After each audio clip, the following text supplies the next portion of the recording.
Welcome to the Sports Talk ATL podcast. We're here on Free Agency Friday, here with my co-host Chase Earl.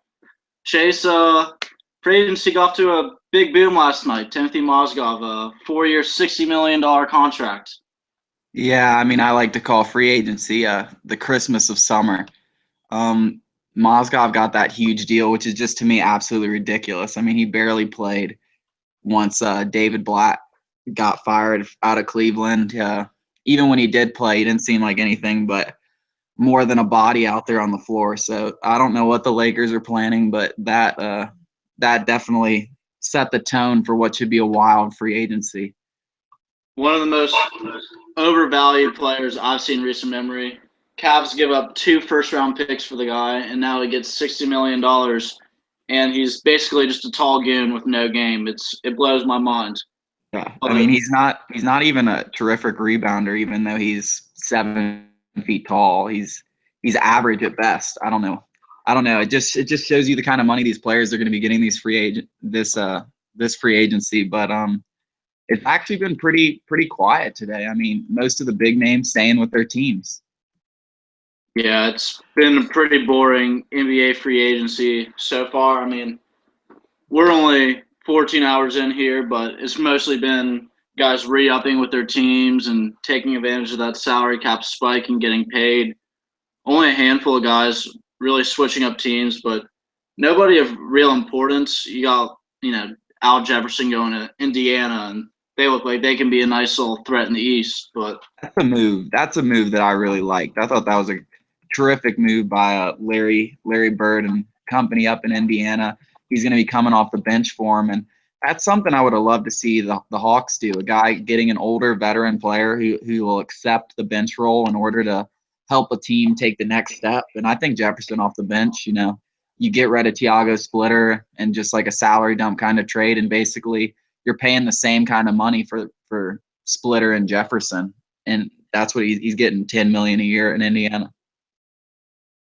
yeah, and with the cap spike, Splitter is probably going to be pretty easy to move if we do have to clear up some cap space. I mean, what's he do? 7 million around that.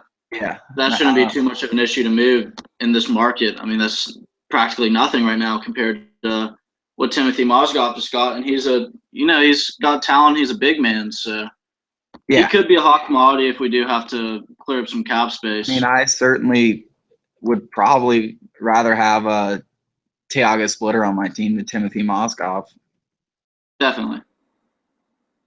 Yeah, But yeah, you got Ish Smith going to the Pistons, Timothy Mozgov Lakers, Jeremy Lin reuniting with former Hawks assistant Kenny Atkinson in Brooklyn. As we said, Jefferson to the that's a Pacers. great signing for Brooklyn as well. Pretty much everybody here re-upped except for those guys. DeRozan's back with the Raptors. Beal gets maxed out by the Wizards. What about Hassan Jordan? Whiteside gets maxed out by the Heat contingent that they don't get Kevin Durant. He said he'll take less money if KD wants to come to Miami, which I think he's going to go back to OKC, but we'll delve into that a little bit more detail here in a few minutes. And you got Nick Batum getting maxed out too, so a lot of guys getting a lot of money. Yeah, Nick Batum got paid. I mean, this is a guy Portland basically gave away a year ago, and now he's signing a $120 million deal. So things can change. One thing that stood out to me was the deal that Jordan Clarkson signed with the Lakers, a 4-year, $50 million deal. He's getting paid less than Timothy Mozgov by a good bit, and that's shocking to me. Yeah, I think he's been the best bargain so far in free agency. And I was talking to you earlier. I told you I would have paid him more. I would have paid him around $15 million to be our starting shooting guard. Let Kyle Korver move to the bench. There's very rare opportunities that you get to bring in a free agent who's young, and I don't know how high the Lakers would have gone to pay him. Maybe they would have matched that, but I think he could have got more money. Yeah, I mean, I certainly would have given him more money. He's played great in Los Angeles. We need a shooting guard, and that would have been definitely an affordable player. Looking at that price tag, I would have definitely upped the ante by a good bit, at least $2.5 more million a year. to make it 4 for 60, something like that. I would have paid that to get Clarkson into Atlanta. But Definitely. It sounded like he was pretty loyal to LA though, and he wants to build, rebuild the Lakers, make them what they used to be. I mean, everybody kind of says stuff like that when they get signed and get $50 million handed to them, but sounds like his heart's actually really in LA. So yeah, I mean, that's something the Hawks are never going to have, that aura that the Lakers have. So, but here's the real question. Is Al Horford's heart in Atlanta? A lot of rumors going around. Al Horford may be headed out of town. I mean, he's practically every team's got to be interested in the guy. I mean, in a free agency where everyone seems to be re-upping, it's our free agent that doesn't seem that he's going to re-up. It's our guy that looks like the most probable that's going to go head elsewhere. I mean, I think OKC makes a lot of sense. He played with Billy Donovan, won 2 championships in Florida. They just traded Serge Ibaka. He fits really well. He can play off of Kevin Durant and Russell Westbrook. He can pop out and shoot threes now, which is something Serge Ibaka loved to do. And I think he'd be a great fit for that team. And it makes a lot of sense why they're going after him.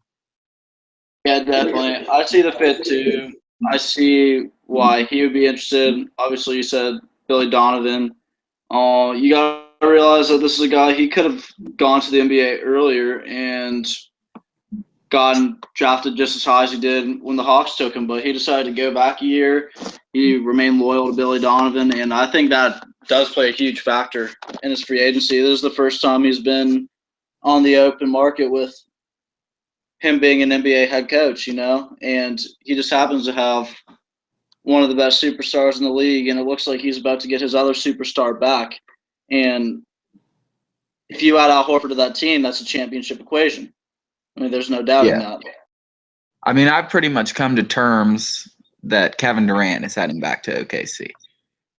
I just think he'd be a fool not to. They have. Now, if I'm him, I'm taking a 1 or 2 year deal, and I'm seeing how the new look team, how they flow. You have Victor Oladipo now, and it's still just the second year under Billy Donovan. For all we know, they make big strides, but the cap's going up even more, and he can take even more full advantage of that. The only reason I would see him going 5 years is if he's really worried about that foot injury he had, but I think that's kind of been put behind him. So I think he needs to sign a 1 or 2 year deal and see if they can take that next step and become a championship team, which I think they can. Oh, I don't think there's any question. I think they're already at that point. And if they add a guy like Horford, I think that makes them even more dangerous. But if there is a team that Horford is going to depart to, I kind of would like it to be Oklahoma City, because that opens up the possibility of like a sign and trade with Enes Kanter, who could become our starting center. And it also kind of lightens the blow that Atlanta would take from Al Horford leaving, our star of the last 8 years. He kind of leaves peacefully with a sign and trade. Kanter has never, he has started some in this league, played his best basketball with OKC off the bench, but this is a guy who's only going to be 24 years old headed into next season, and yeah, he's got a little bit of a big deal already. I think he's making about $15 million annually, but you look at that in relation to what Timothy Mozgov just got paid and all these other guys, by next year that's going to be nothing. And yeah, that's a discount rate for the caliber player that he is. And you're paying for his prime years too. I mean, he's about to be 24. I think he's under contract until the end of his age 26 season. And this is a guy last year who was very efficient on offense. I mean, he had one of the highest offensive win shares of any player in the NBA. I mean, he did a great job for OKC, and I understand they have Steven Adams, so it makes sense for them. It makes sense for both sides. If he does sign with OKC, I would love to have him. And they also have assets like Cameron Payne. I really like that kid, even though we have Dennis Schroeder.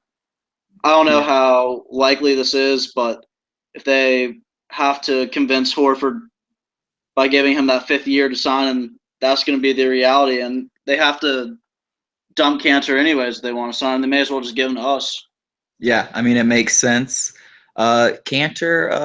He's also a great rebounder, very similar skill set to Horford. He can pop out and even shoot the three. You know, he's not as good as a 3-point shooter as Horford, but he's close. He's got a great mid-range game. He can post up.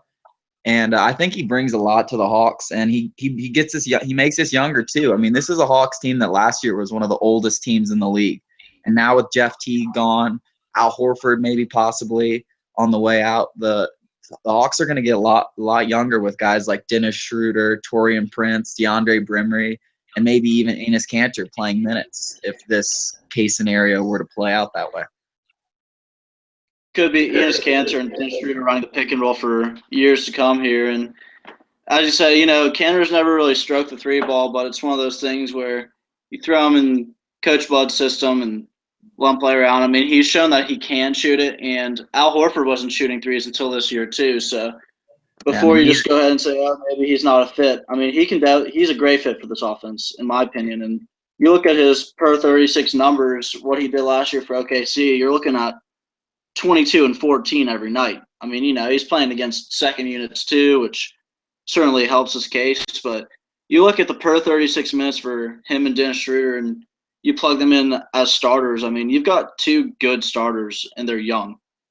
Yeah, his rebound rate was off the charts. And the good news about the possible sign and trade with Al Horford is if they do go through with it, they can still use Al Horford's bird rights to go over the cap so they don't have to use their free agency money on bringing in a guy like Kanter or something like that. So they still would be able to sign like Dwight Howard or another max star while signing and trading Horford.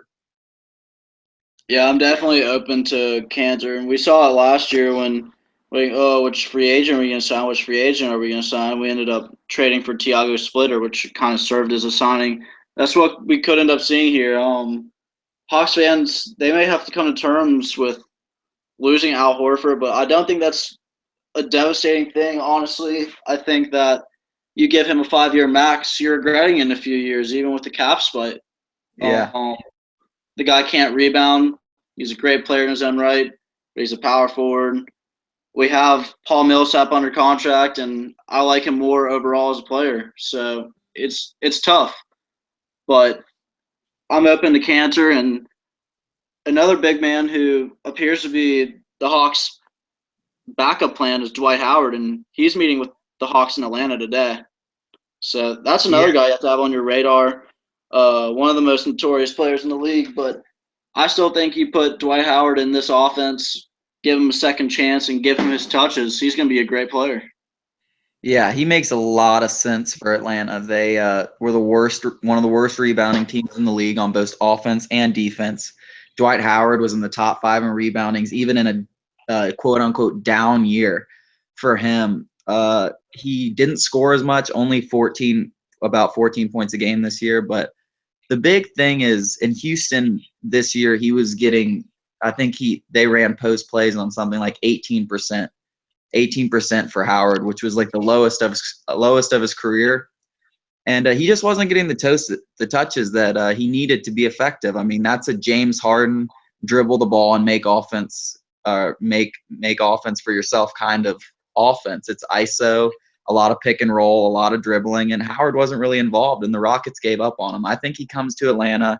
He has a chance to be a star, get a lot of touches in the post. Atlanta has some of the highest percentage of post plays in the NBA, and I think he fits if he's willing to take a little bit less money.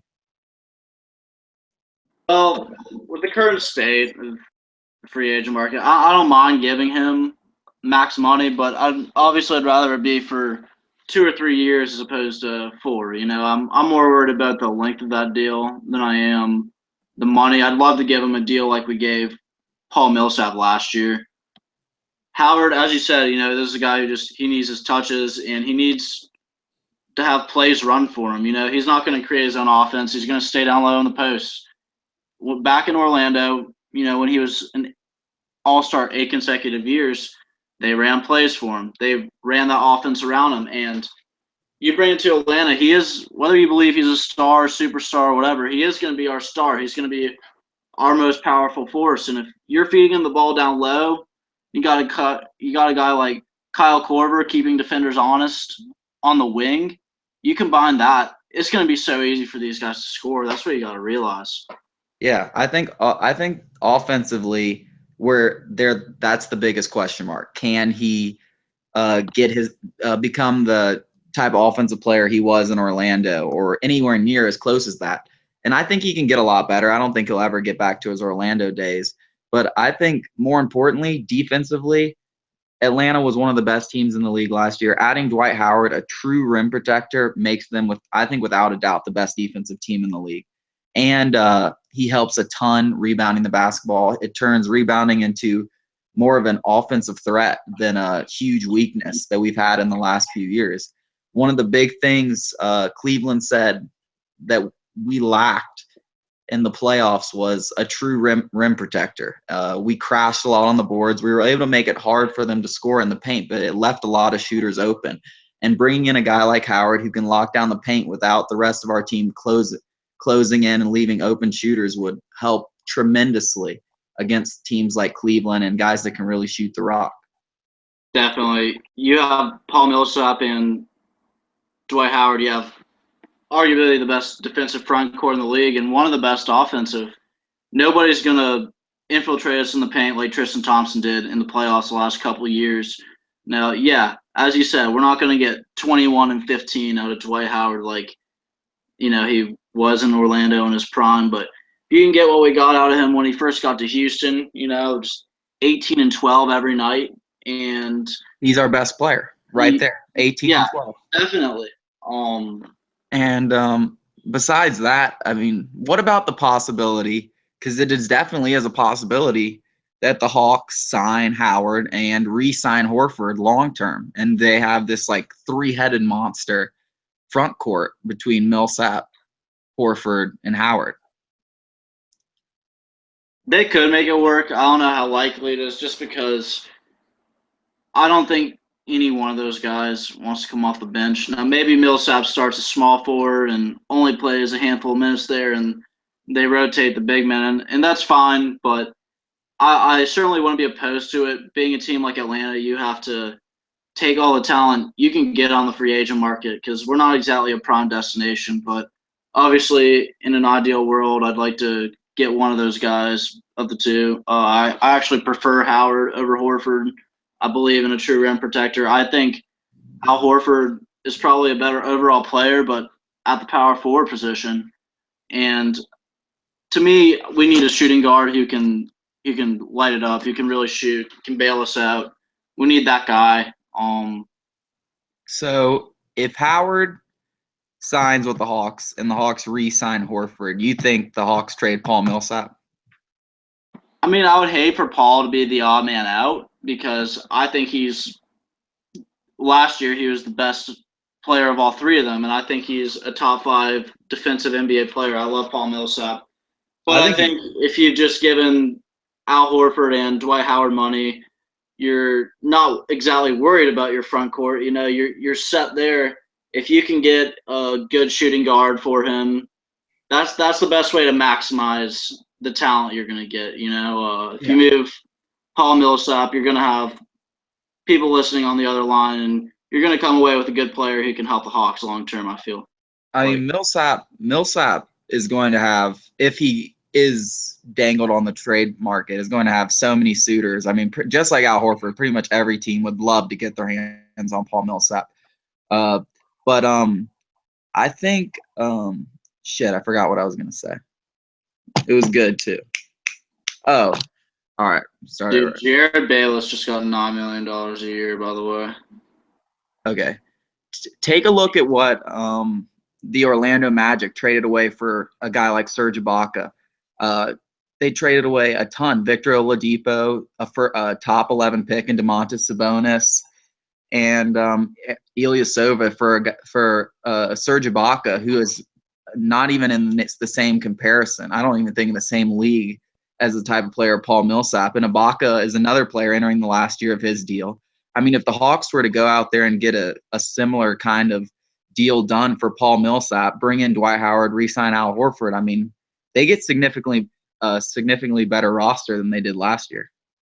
I mean, if we were already guaranteed a front court of Al Horford and Dwight Howard, I would have traded Paul Millsap for that return. I would have traded him for Sabonis and Oladipo any day. I think Oladipo is a great player, and I think the Thunder committed highway robbery. Yeah, Honestly, I think so too. But I think teams around the league might even be willing to give more for Paul Millsap, who's just been. I mean, he's been amazing. I mean, it would hurt me so much to see him leave Atlanta because yeah, he's definitely. grown so much as a player, just like since he first came here. I mean, he's one of the best defenders in the league. He's an offensive powerhouse. He put up that 45-point performance he had in the playoffs was legendary in my mind as far as Atlanta Hawks performances. Sure. Too bad it wasn't a loss, but that Millsap, it would suck to see him go. I understand if something like that happens where you go get Dwight and have Al and you got that big front court, because I also think Al Horford as a power forward is much better than Al Horford as a center. I don't think there's any doubt about that. Absolutely not. I totally agree with you. I just think like the mismatches, I think it'd be easier for him to score on offense. He'd also probably be a better rebounder. Having Dwight there taking up a lot of bodies too would help out a ton on the board. So I think Al Horford and Dwight Howard would be a killer combo down low. So I understand why Atlanta would want to go that direction. Yes, it's certainly something worth monitoring. But I do think that the interest in Dwight Howard is, hey, this is probably a backup option here. I think they're going to go either or. I mean, obviously, they want to be opposed to having that three-headed monster, but let's be real here. I think the Hawks may think they've lost Al Horford here, but hey, we might be here next Friday laughing about us thinking that. We'll see what happens. The Hawks are waiting out the market right now. They're not making any foolish signings. They're not overpaying anybody. They're being the Hawks. What do you think? We're here next week. Who do you think the Hawks sign? What's our starting five going into next season? Our starting five. Ooh, that's hard. I think you got a front court of Paul Millsap and Dwight Howard, and you've got Schroeder at the point. I think that we may actually see Tim Hardaway Jr. start at shooting guard next year and have Kyle Korver come off the bench. That's not something a lot of people have talked about, but you've seen how all these wing type players have made huge steps in year two, and we saw the strides that Tim Hardaway made last year, and we traded for him for a reason. I think that he could very well, whether it's what the fans want or not, and whether it's going to be exactly a championship caliber shooting guard, but I think that's the guy we may see there. And small forward's a crapshoot. I can't tell you. Everybody's kind of come off the market. The two guys that they've talked to who could maybe fill in that spot are Lance Thomas and James Ennis, who aren't exactly sexy options. And you have Thabo Sefolosha, you have Taurean Prince. For all we know, we strike out on Al Horford, and they say, I guess we'll just bring back Bazemore with the money. I really can't tell you. That's what's killing me. I can't tell you. I can tell you that if Tim Hardaway is our starting shooting guard next year, I will chop off my foot. I would Welcome hate to being a Hawks fan, Chase. I would hate to see that. Welcome to being a Hawks fan. I don't think there's any way that happens. Dennis Schroeder, he's obviously the starter. I think Paul Millsap is here. And then Al Horford, he's the biggest question mark because I really think at this point, at first I thought there's no way he's leaving. Atlanta's going to give him the fifth year. It's going to be over. But now that Atlanta's hesitant in giving him that fifth year, I really think there's a big possibility that he heads elsewhere. And if it's Oklahoma City, who I think's the biggest possibility outside of Atlanta of landing him because of the Billy Donovan factor, I think that's huge. And I think that makes them the front runner outside of Atlanta. So if they lose him, I think actually Canner's our starting center if a sign and trade goes down. So I think Canner, Millsap is the front court. Bazemore is also a huge question mark because they've said they want him, but now that his price tag's getting close to up to $19 million, people are reporting like that's absurd. I loved Ken Bazemore, but for $19 million, he can part ways, and it was a great ride. That is absurd. You can't give him that type of money. One thing that's kind of thrown me off about Ken Bazemore here is he said he wasn't going to meet with any teams until July 4th, July 5th, and then last night he meets with the Rockets at midnight. I don't know what's going on with Bazemore, but I think we've seen the last of him in a Hawks uniform for sure. I don't think we're going to see him in the Volt Green ever again. Yeah, I don't know. I don't. There's just kind of like at the beginning, Ken Bazemore wasn't getting a lot of attention, and then like since the end of the season and the end of the Hawks were eliminated from the playoffs, Bazemore has become this like average player that with the hype of like a superstar. I mean, everybody everywhere I'm reading, they want a piece of Kent Bazemore, and I just don't know what they watched last year. I mean, sure he was a decent fill-in, but realistically his PER was like a 13, which is below an average NBA player PER of 15. He was his game definitely improved, but like the guy was a bench warmer. I mean, I hope his game improved. Easily the worst starter on just a decent NBA team, you know? Yeah, I mean, he was no doubt our worst starter. I mean, I guess you could argue Kyle Korver, but as far as importance goes to the offense, I think Korver is a lot more important. Absolutely. Without a There's no doubt. doubt about that. So I just like this whole the same thing happened to DeMarre Carroll. His bubble just kind of blew up, and all of a sudden he was getting $15 million. And I want to say, I mean, with the bubble keep blowing up, like $15 million for DeMarre Carroll doesn't seem that bad, but $20 million for Kent Bazemore is just absurd. It's absurd. I would hate to see Atlanta spend that kind of money on a player like Bazemore. $20 million for Joe Johnson was absurd, and he was a lot better than Bazemore. Yeah, just a little bit.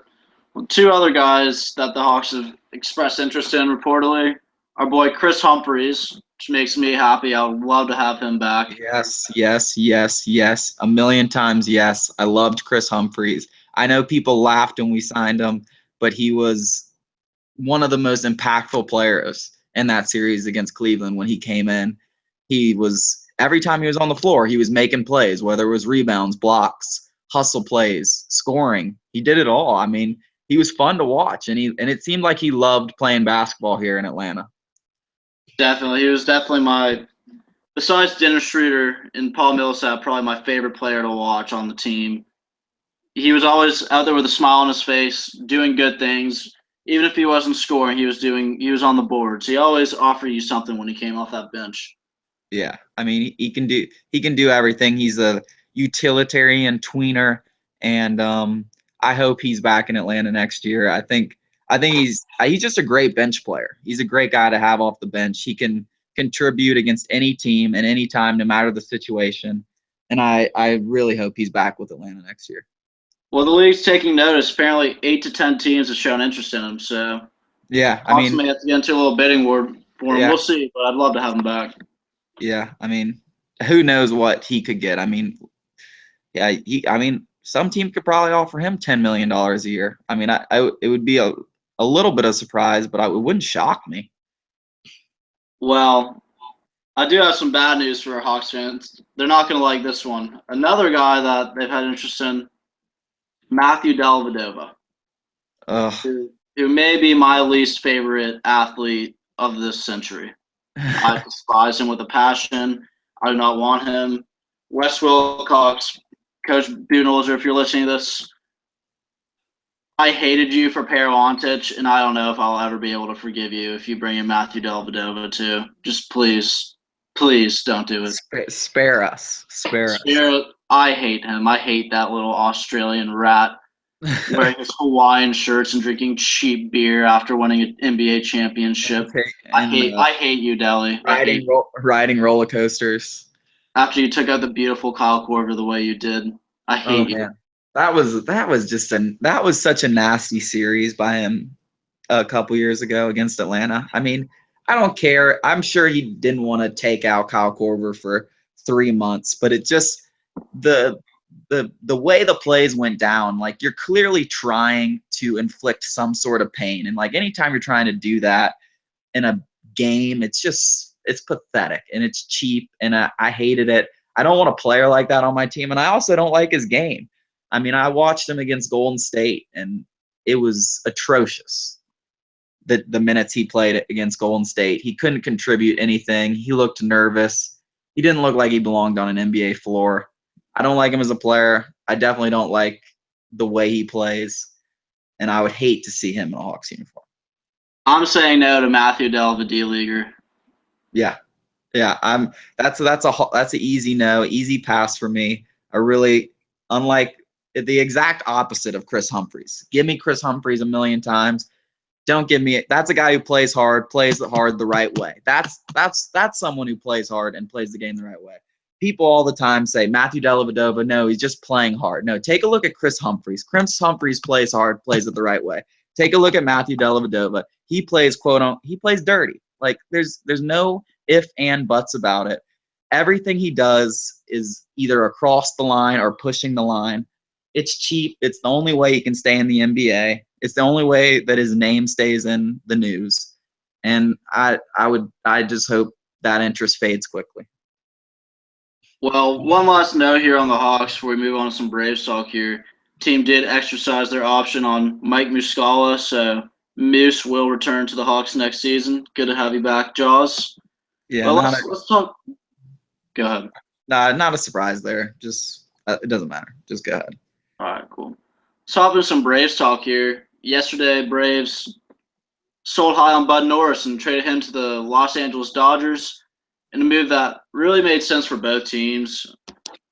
Dodgers lost Clayton Kershaw to the disabled list let me say that again.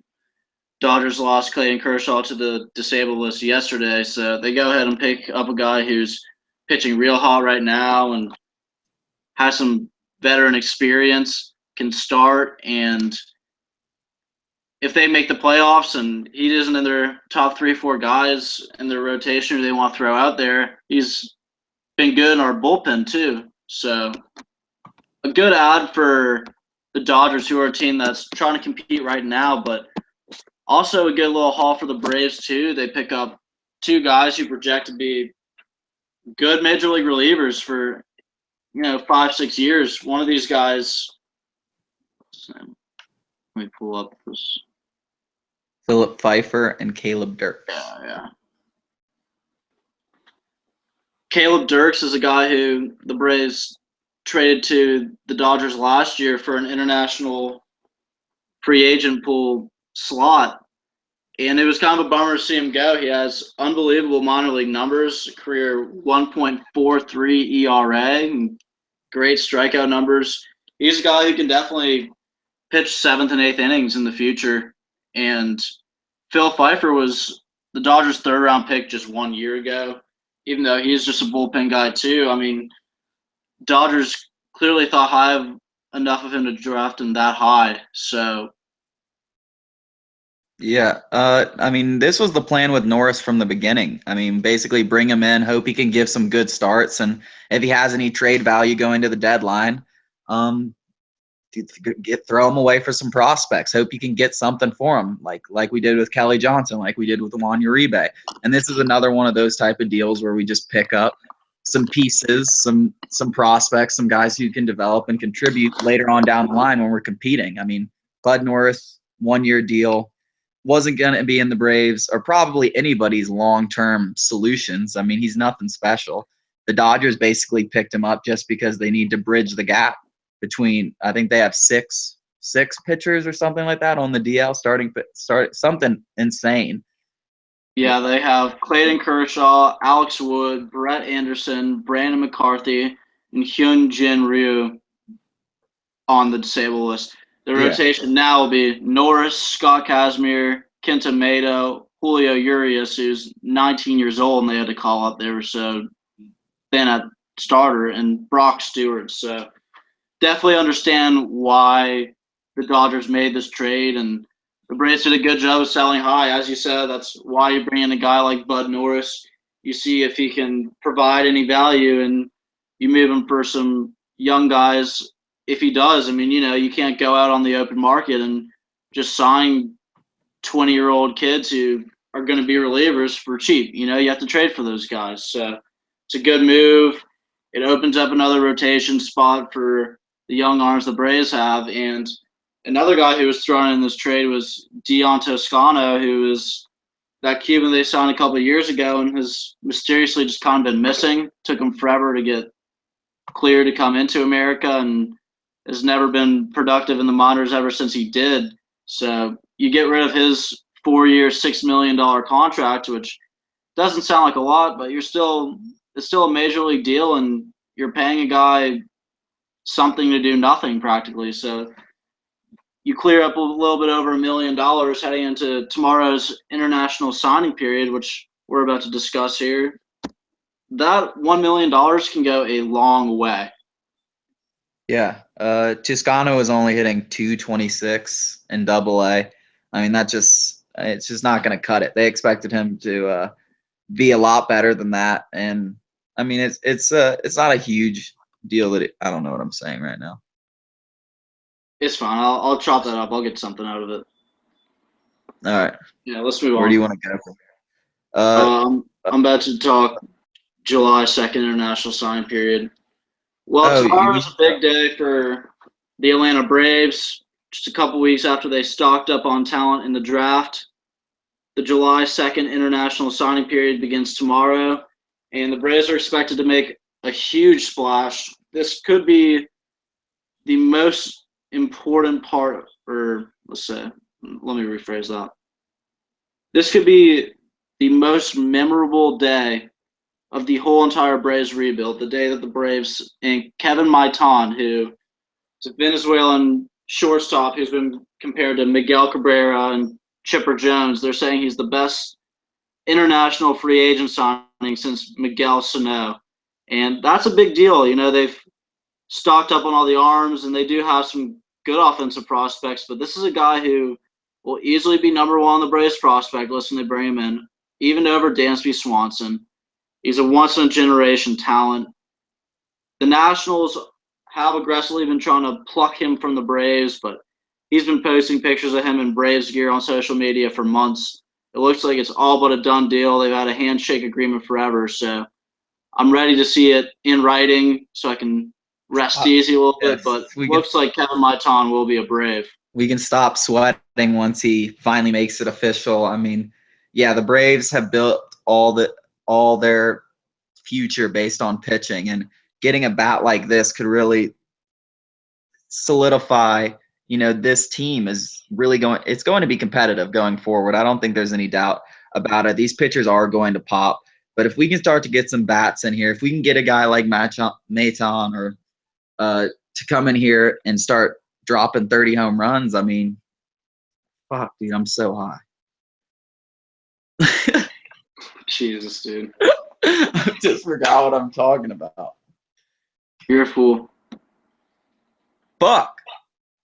You're talking about Maitan hitting 30 home runs, pitching. You're like, pitchers are going to pop, whatever. God damn.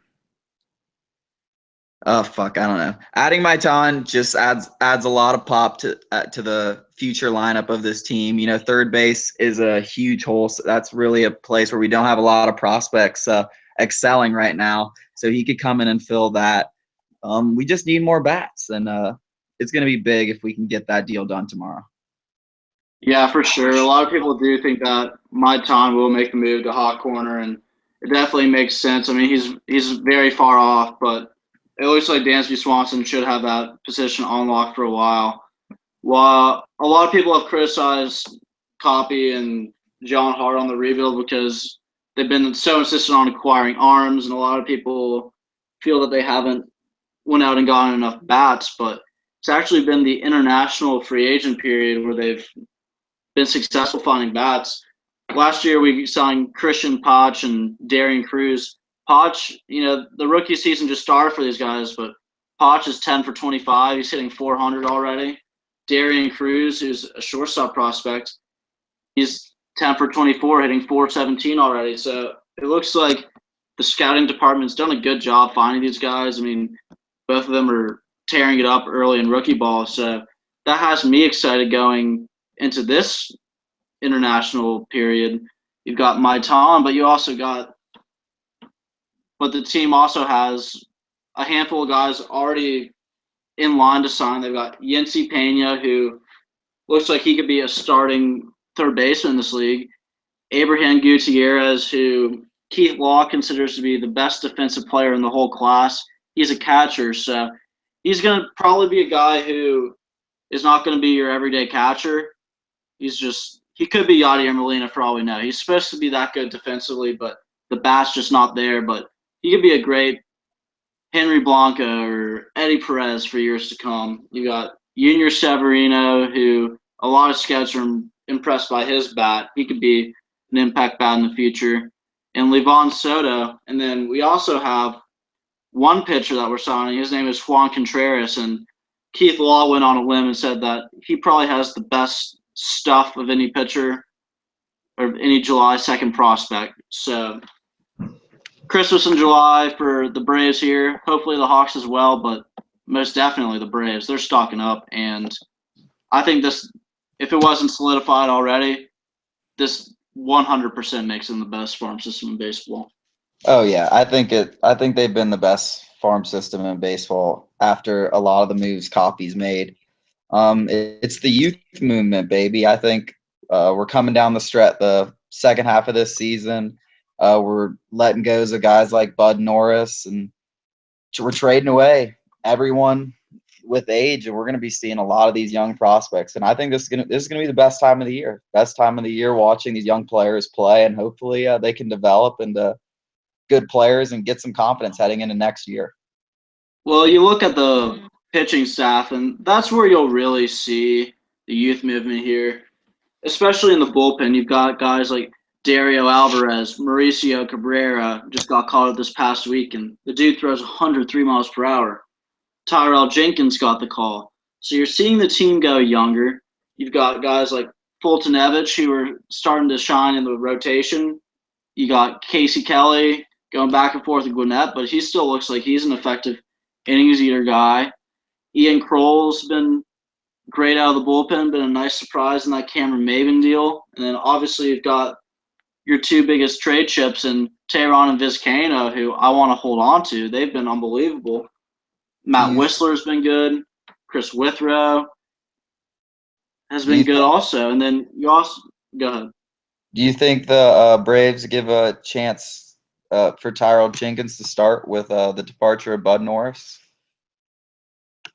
Maybe at some point, but he did pitch last night in an extended outing, so he's not going to be good to go for at least 3 or 4 more days.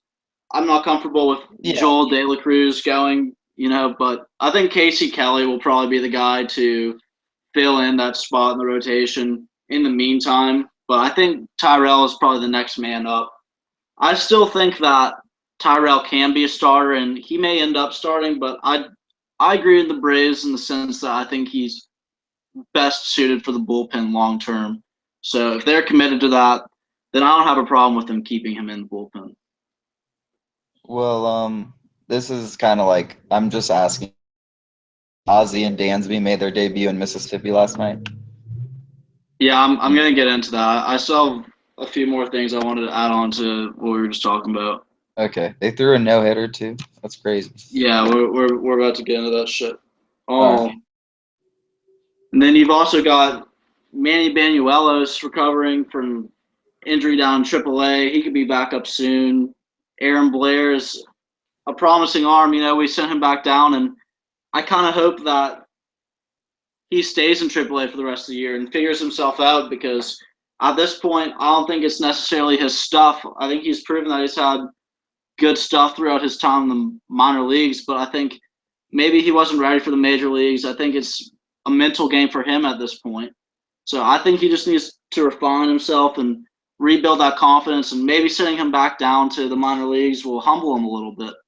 But, you've got John Gant and Williams Perez. Those guys are both sidelined, but they're young starters on the disabled list that have shown promise also. And Paco Rodriguez comes back next year, and Daniel Winkler comes back next year, and Shea Simmons comes back this year. You have Akil Morris, who you just got for Kelly Johnson. You got this Caleb Dirks fella you just acquired. You got Jason Hurst down in Double-A tearing it up in their bullpen. You look at all these guys, we're set up pitching, and we may have one of the best bullpens in baseball next year. Yeah, I mean, we have loads of pitching. Going back It's unbelievable. Going back to Aaron Blair, I mean, that's just a guy, I mean, just looks like confidence to me. I mean, it's so easy for these young pitchers, and we're going to see a lot of it because that's all we're going to be seeing is young pitchers of just like bumpy growing pains. They're going to have tough outings. They're going to go through tough stretches. We've seen Matt Wisler struggle over the last month or so after he got off to a great start this season. I mean, it's not going to be easy. It's not going to be – there's no guys that we have right now that are going to go out there and just shut the door besides Tehran. Obviously, he's not a prospect, but they're all going to experience growing pains. But hopefully, just seeing them get more confident on the mound and stuff like that is what I'm looking for. Just becoming a better major leaguer. Yeah, I mean, even Clayton Kershaw, it took him a couple of years to figure it out. It's going to take these guys a minute. You can't have a rotation like the Mets where all these rookies come up and they're just superstars day one. That's not the norm. It's not realistic. Yeah, that's not the norm. But that doesn't mean that we don't have a ton of talent in this farm system. That doesn't mean that these guys aren't going to figure it out. A lot of people could have given up on Fulton Evans last year because, as far as I was concerned, he kind of sucked last year, but he's looked a lot better this year. These guys are young. Roger McDowell is one of the best pitching coaches in the business. He's extracted so much talent out of these guys. There's no coincidence that a guy like Jim Johnson comes to Atlanta and does great and gets traded to LA and falls apart. The Braves know how to develop pitching.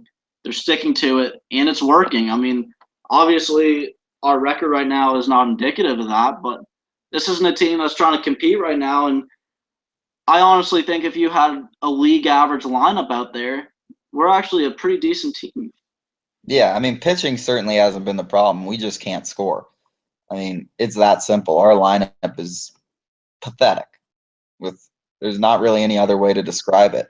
So, if we had an average lineup, I think we're pretty close to a 500 team. Our pitching's already starting to develop, and as they get older, they're going to start becoming really good, and then we're going to start seeing these younger bats come into the system and get better, and we're going to be able to move some of these pitchers. And all of a sudden, we're going to be a playoff team again, a perennial playoff team because we're doing it the right way. We're rebuilding from scratch. We're building up a ton of talent, and we're going to have a lot of pieces to move and play with. Definitely. And at this point, you just got to look at all these guys and have your eye on 2017. How is this guy going to help us in the future? How is he when he has runner in scoring position? Can he get out of it? It's not just the ERA at this point. You're looking for the intangibles of these young pitchers. And, Aaron Blair, you see him out there, he looks defeated. And that's why I think it's good that we sent him back down to AAA because you got to humble these guys, but you still have to build their confidence at the same time, Yeah. Anyway, all right. Another note coming out of the minor league system, Ozzie Albies gets demoted to Double-A Mississippi, but not because of his play. They want him to man second base and Dansby Swanson to man shortstop on the same diamond. So I don't know how much this delays Albies' arrival time. I would have to think that both these guys will probably get promoted to AAA together at some point. I know they didn't want to rush Swanson to AAA too fast, so that's why they moved Albies down as opposed to moving Swanson up. I do think Albies has proven all he's needed to prove in Double-A after his big night last night when he got demoted. I think he's hitting in the 380s down there now. It's ridiculous, but that would be worth monitoring for now. In the meantime, the Braves did sign Omar Infante to a minor league deal, and he'll probably take over second base at AAA Gwinnett for now, take over Albies' spot, and he's a guy who will probably get caught up in the coming weeks and will probably play for his former team, the Atlanta Braves. So that's another guy you got to keep an eye on. He's actually has some of the highest voting of anybody in the All-Star game, and he's not even on a Major League roster right now because of those crazy Royals fans.